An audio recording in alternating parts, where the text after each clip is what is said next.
إذ استسقى موسى لقومه فقل اضرب بعصاك الحجر فانفجرت منه اثنتا عشرة عينا قد علم كل أناس مشربهم كلوا واشربوا من رزق الله ولا تعثوا في الأرض مفسدين۔ اور جب موسیٰ نے اپنی قوم کے لیے خدا سے پانی مانگا تو ہم نے کہا کہ اپنی لاٹھی پتھر پر مارو۔ انہوں نے لاٹھی ماری تو پھر اس میں سے 12 چشمے پھوٹ نکلے اور تمام لوگوں نے اپنا اپنا گھاٹ معلوم کر کے پانی پی لیا۔ ہم نے حکم دیا کہ خدا کی عطا فرمائی ہوئی روزی کھاؤ اور پیو مگر زمین میں فساد نہ کرتے پھرنا۔ وَإِذْ قُلْتُمْ يَا مُوسَىٰ لن نصبر على طعام واحد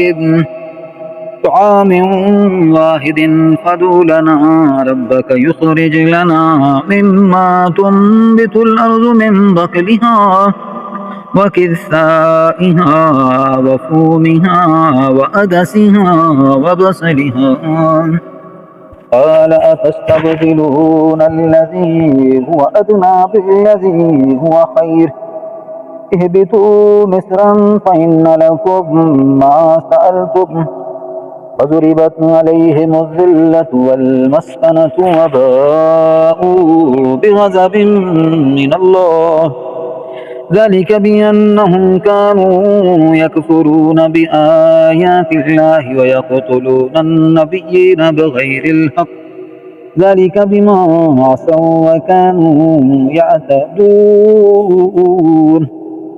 اور جب تم نے کہا کہ موسیٰ ہم سے ایک ہی کھانے پر صبر نہیں ہو سکتا، تم اپنے پروردگار سے دعا کرو کہ ترکاری اور ککڑی اور گھیو اور مسور اور پیاز جو نباتات زمین سے اگتی ہیں ہمارے لیے پیدا کر دے۔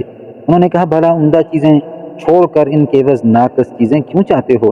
اگر یہی چیزیں مطلوب ہیں تو کسی شہر میں جا اترو، وہاں جو مانگتے ہو مل جائے گا۔ اور آخرکار ذلت، رسوائی اور محتاجی ان سے چمٹا دی گئی اور وہ اللہ کے غضب میں گرفتار ہو گئے، یہ اس لیے کہ وہ اللہ کی آیتوں سے انکار کرتے تھے اور اس کے نبیوں کو ناحق قتل کر دیتے تھے، یعنی اس لیے کہ نافرمانی کیے جاتے اور حد سے بڑھے جاتے تھے۔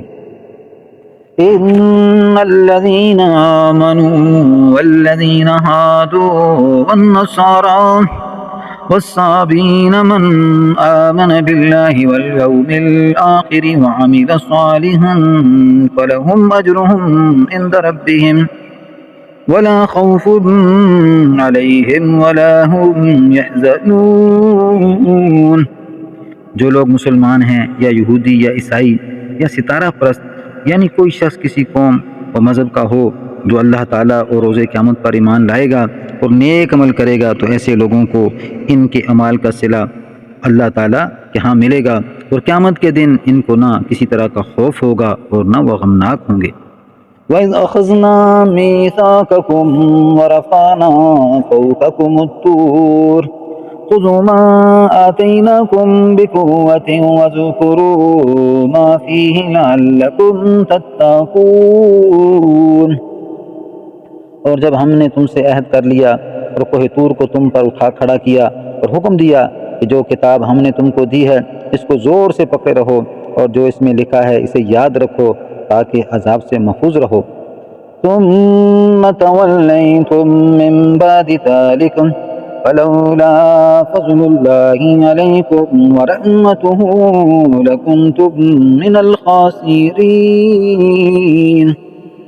تو تم اس کے بعد عہد سے پھر گئے، اور اگر تم پر اللہ تعالیٰ کا فضل اور اس کی مہربانی نہ ہوتی تو تم خسارے میں پڑے گئے ہوئے۔